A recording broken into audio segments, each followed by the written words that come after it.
Okay guys, today we're going to be doing a video on this digital camera from the early 2000s, and the camera is called the VcamNow 2.0, or VCam for short. Now this camera was probably meant for kids when it first came out. I'm basing this off of the design of the outside, and it also runs off of AA batteries, and the quality isn't that great. So the VCam shoots digital video, and it has an 8.5mm lens. The VCam has a flash and a small mic on the front, a speaker right here on the side, some buttons on the top which include the power button, this one which you use to take photos, and zoom. Opening up the side, we can see there are some what I think are capacitive touch buttons right here. There's 9 of them. There's one for volume, one for the menu, a mode button, one to switch between video and film, and up and down cursor keys, pause and play, delete, and the volume button. It also comes with this built-in LCD with very bad quality, I must say. We'll get a look at that in a moment. On the back we have a slot for an SD card,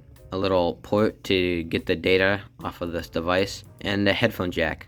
And finally on the bottom we have a camera mount. Oh, and I must say, when you take the side off, it does take 2 AA batteries, so 3 volts in total.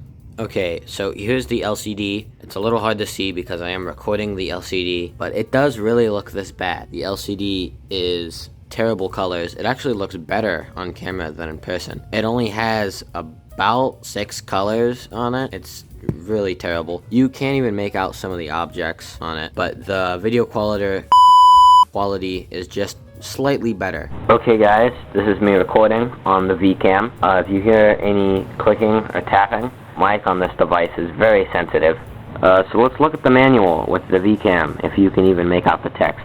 So up here in the top corner, it says how to play back a movie. Press mode button to enter playback mode. And then step 2, press the W on the zoom button to view multiple images of the movie on the camera. These instructions are a bit confusing because I think they were translated. Let's take a look at something a little easier to make out. Okay, so for example 1, we have a low exposure shot of a dartboard. This is in the basement, that's why it's dark.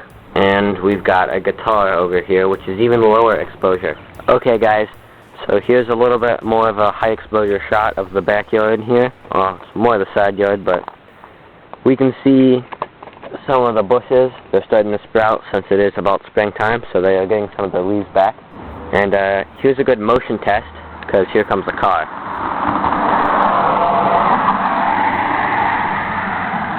That's a little demo of how the VCam works. Hope you guys enjoyed this little segment. Anyways, back to the lab. The manual on this thing isn't very clear. You might have heard me say something about that in the VCam footage. I think it was translated from Chinese or something. I'm not 100% sure. But I do have to give thanks to my friend who let me use this VCam for the video, and also found this manual sheet online.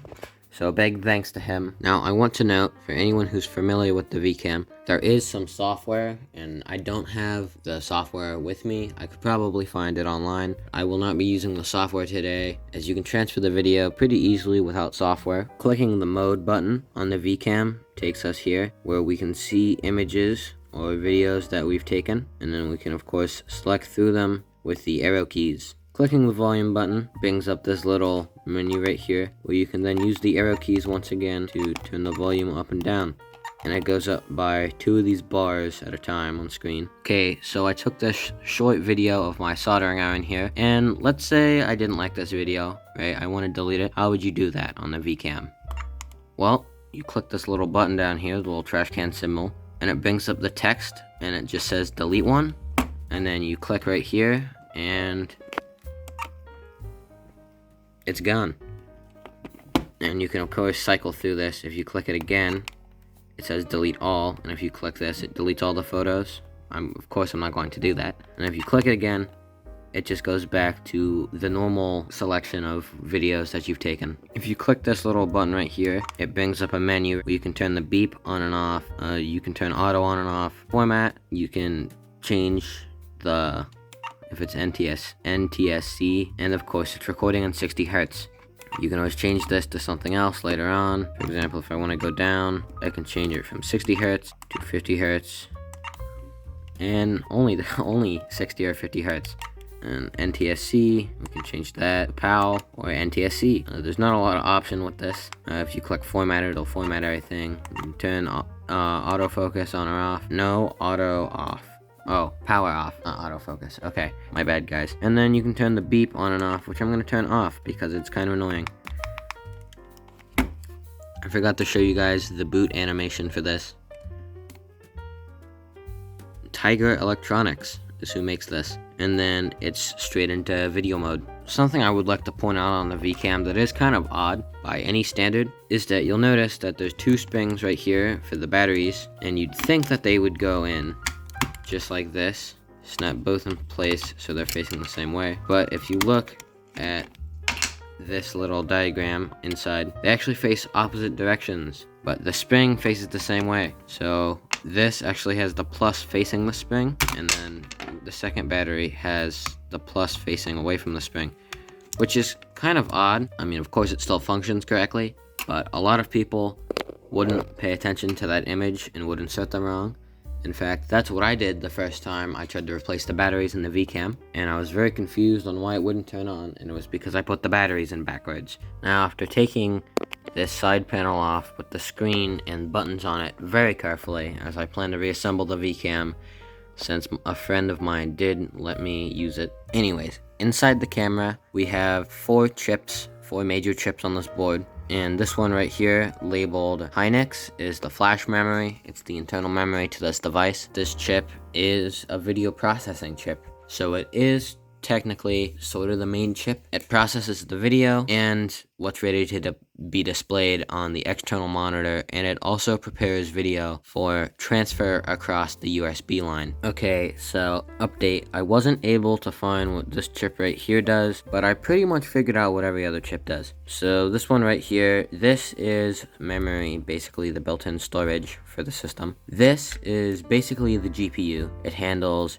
input and output of video. And I'm pretty sure this is the processor, also known as the CPU. So I think that's what all the chips on this board do. I'm not 100% sure, but I am pretty confident. If I'm wrong, please, by all means, leave a comment and tell me what they actually do. But yeah, that's how this VCam camera is set up. And from my research, these all tend to be relatively cheap components.